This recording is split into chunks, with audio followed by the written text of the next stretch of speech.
Nepal is on the brink tonight. Its streets are soaked in the blood of its youth.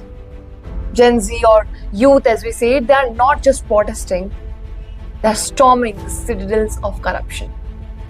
What began as a rally against nepotism and a sweeping social media blackout exploded into a full-scale revolt. Protesters have breached parliament, set fires and paid with their lives.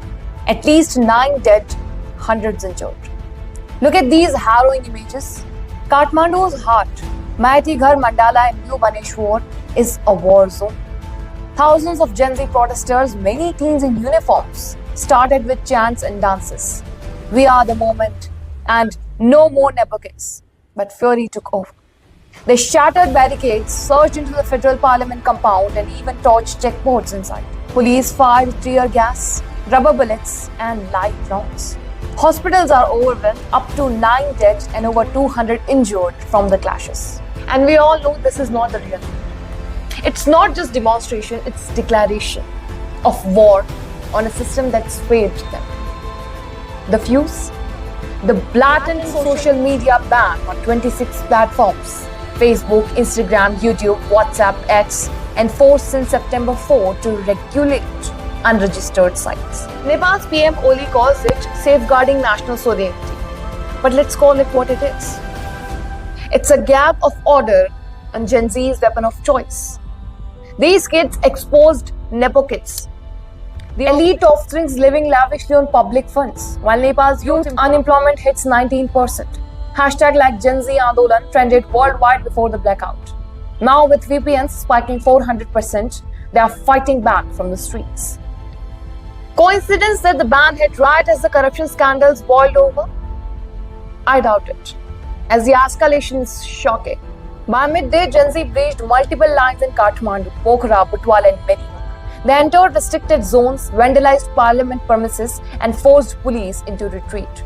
Live fire rang out, confirmed death from bullets, not just rubber. Protesters threw back canisters and bottles, but this asymmetry of power is glaring. An undefined curfew now blankets over Kathmandu's core, extended with shoot at the site orders. India beefed up border security. Meanwhile, Nepal's government's in emergency huddle. But Nepal's PM Oli's message? Respect the law or else.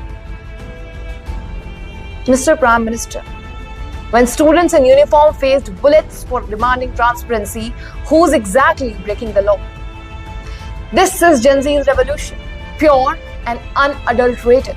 Hami Nepal organizers enforce the under 28 rule. No parties, no adult leading. It's apolitical and spontaneous and spreading like wildfire. But echoes of support ring out. Actors, singers, even Kathmandu's Mayor Balin Shah calls it youth uprising, staying sidelined but vocal. Even global voices, UN Human Rights, diaspora from Israel demand restraint. These aren't rioters. They are the future, gunned down for it. Now pull back the lenses. This mirrors Asia's youth tsunamis. From Bangladesh, Gen Z ousting a dictator, to Indonesia or Malaysia's fight for freedom. If you focus on Nepal's corruption score, it's a pathetic 33 out of 100. With platforms banned but VPNs thriving, Gen Z is keeping the fire digital. They are not just against the ban, they are against the kleptocracy. And the world, it's watching. From New Delhi to New York.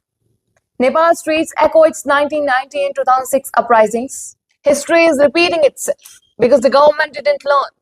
Oli's government clinched to power, but Gen Z is rewriting the script. Will they dissolve the parliament? Will they resign? Or will they double down the crackdown? Only one thing's clear. This generation won't scroll silently anymore. They are marching, bleeding, and demanding justice. That's the inferno from Kathmandu as the curfew deepens. Nepal's youth have spoken. With their feet, with their fire. The youth is paying the ultimate price for the ultimate truth.